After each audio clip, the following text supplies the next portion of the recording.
a la hermana Yadira, la princesa.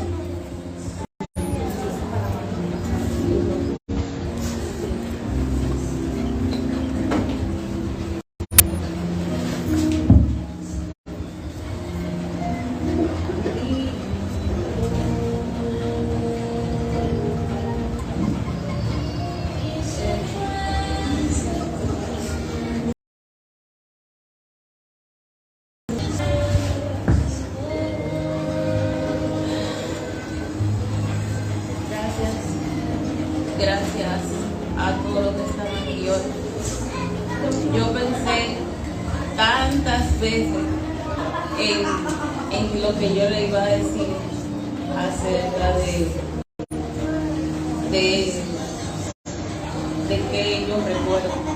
Y lo único que me llegó a la mente fue ese proverbio que dice: instruye al niño en su camino y aunque sea viejo no se apartará de él. Yo le quiero hablar de mi papá, pero de mi papá el alegre, de mi papá que me enseñó a mí que Jehová mi Dios uno es, que desde que yo aprendí a leer me regaló mi primera Biblia. Quizá muchos lo vieron de lejos y yo siempre vivía con esa preocupación, porque ustedes no se imaginan lo solo que yo me sentía al decir yo soy hija única. Y desde chiquita yo decía: ¿qué carga ni más grande? ¿Qué carga ni más grande? Y yo le decía: ¿qué carga ni más grande? Y él me dice: así como Dios, su hijo unigénito, tú eres mi unigénita. Y yo te amo sobre todas las cosas, pero primero Dios. Y me decía: mami, Dios es bueno. Y todas las vacaciones mi papá me iba a buscar y me traía a la habitación aquí atrás. Y cuando yo me iba a dormir, él se arrodillaba y él empezaba a orar y empezaba a hablarle a Dios de mí y cómo yo iba creciendo. Y yo le decía: mira cómo va. Me decía: tú eres un milagro y tú eres de Dios. Y yo le decía: papi, pero ¿por qué tú oras tanto? Y me decía: Dios es bueno. Para todo su respuesta era: Dios es bueno. Jehová tu Dios no es. Y por más que yo pueda decir, lo único que yo voy a tener de él, de mi infancia, es que yo le quería agradar como ustedes no se imaginan. Yo de niña no sabía quizá muchas cosas, y desde que mi papá me iba a ver, a mí había que ponerme falda, a mí había que ponerme ropa, porque yo no iba a recibir a mi papá así. A mi papá yo lo tenía desde que eran las 6 de la mañana, a mí había que cambiarme, porque mi papá me quería ver bonita. Cuando yo me iba, yo me acuerdo que mi papá le voceaba a mis primas: peínemela, pero no cualquier peinado, ahí hay que peinármela bonita, y ponte tu vestido bonito, y vamos me traía a la iglesia. Mi papá tocaba la tambora y no le gustaba que yo me durmiera, y me ponía: pon atención. Y me enseñaba. Siempre, no sé si él se lo presentía, pero yo creo que Dios con cada uno de nosotros tiene un propósito que desconocemos totalmente.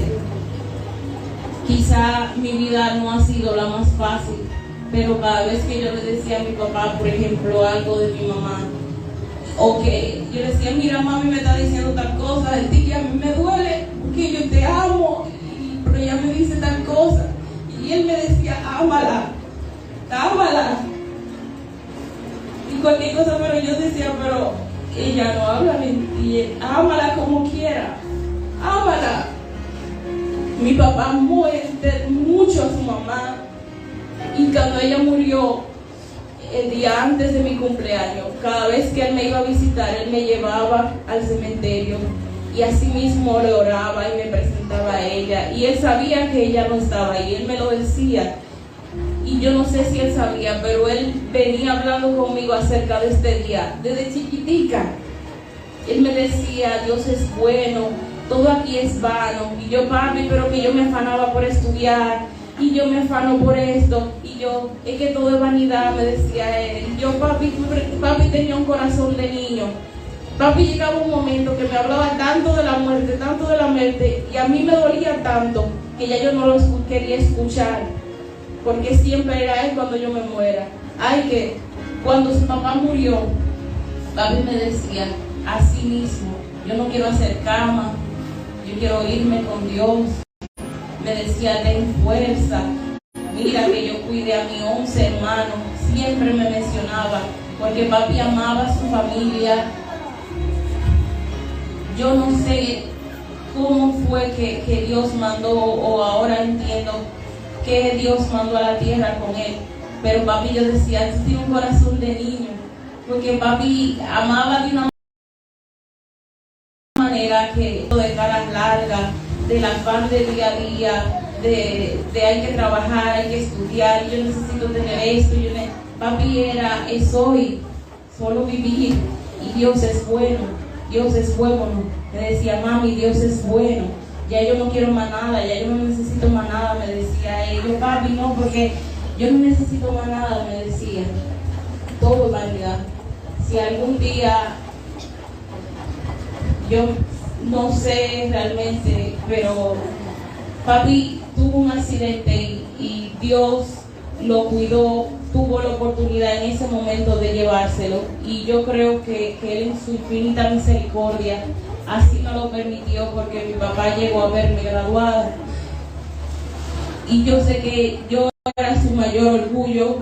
Mi papá este año me vio cumplir años, este año me vio graduada, y hace 6 años mi papá me decía, yo llamé a la primera persona que llamé camino a la universidad hace 6 años y le dije, papi, tengo novio, y él me dijo, mami, ¿y él te ama? Y yo le dije, yo creo que sí. No, mami, él te quiere, él te ama. Y yo dije, sí, papi, y él te cuida. Y yo, sí, papi, pues entonces yo lo quiero. Mi papá no lo conocía, mi papá lo conoció prácticamente este año, y él me decía, pues yo lo amo también, porque lo que tú quieras, y yo sé que tú eliges bien, y yo lo amo, y que te cuide y que te ame. Y mi papá este año me preguntaba, ¿y tu novio? ¿Y tu novio te ama? Y yo le decía, papi, sí, él me ama. Y me preguntaba, ¿y Mildred te cuida? Y a todo el mundo, te cuida, te ama, te quiere, como cuando alguien te está diciendo, yo te quiero dejar en buenas manos, yo quiero que tú estés en buenas manos. Yo realmente lo voy a recordar, como le estoy diciendo, como ese hombre que me enseñó a mí que solamente hay un Dios, que me instruyó desde niña a ir a la iglesia, a mami, Jehová tu Dios uno es, a mami hay que amar, a mami hay que vivir, a mami yo te amo.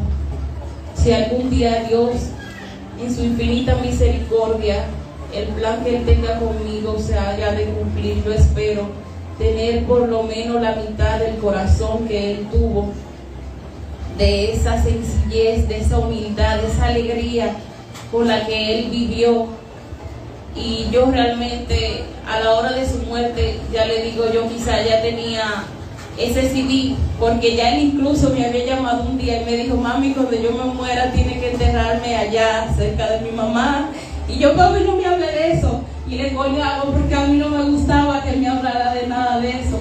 Y me decía, pero allá que tiene que enterrarme, ahí al lado de mi mamá. Y yo, porque tú te sientes mal. Papi no se sentía mal, pero él me llamaba para decirme eso. Yo, pero dime. Y yo le colgaba, y yo me acuerdo que yo me quedaba la tarde entera con ese peso, porque cuando uno es hijo único, así como los padres no aman, uno siente que tiene esa responsabilidad de que quiere que los dos estén bien. Y yo decía, ¿y cómo yo me voy a partir? ¿Y cómo yo voy a hacer? Porque mami aquí, papi allá, y yo, ¿cómo yo voy a hacer? Pero yo sé que aquí él nunca estuvo solo, que él amaba a su familia grande, que él me decía, yo quiero estar donde tú estés, pero yo no me quiero ir de Puerto Plata. Yo donde tú estés yo voy a ser feliz, pero yo no me quiero ir de mi familia. Yo lo entendía, porque que aquí es donde él dejó su todo. Con su papá, me decía, yo me levantaba con mi papá para la parcela, para la finca, porque yo era mayor de 11. Me decía de padre y madre, yo era mayor de 11. Mi papá no sabía de letras, pero mi papá leía la Biblia. Y yo, por lo único que ahora mismo mi corazón se aflige, es porque le pido a Dios que en su infinita misericordia, así como decía mi tía, yo soy más que consciente de que nosotros no somos merecedores de la salvación. No nos la ganamos, por más que hacemos, no nos la vamos a ganar, sino que Dios, en su piedad y su misericordia, vea gracia en nuestro corazón y nos permita llegar a la salvación. Pues yo espero que en las últimas horas de mi papá, Dios haya visto piedad, que haya visto gracia en su vida, que haya visto gracia en su corazón, que Él haya tenido la oportunidad como ese Dios bueno, que Él siempre decía, mami, Dios es bueno, y que Dios haya tenido misericordia de Él. Pero yo siempre voy a seguir su legado y lo voy a amar sobre todas las cosas, y yo sé que si algún día me toca ser madre, yo le voy a hablar de ese padre que me instruyó desde niña en el camino de Dios y que hay que amarlo sobre todas las cosas. Gracias por acompañarme, por acompañar a mi familia. Realmente yo no me siento sola. Yo sé que ustedes están, que está mi tía, que está mi prima, que está mi mamá, que son quienes me criaron, quien me han visto a mí de toda la manera haber y por haber, y que siguen luchando todavía conmigo. Gracias.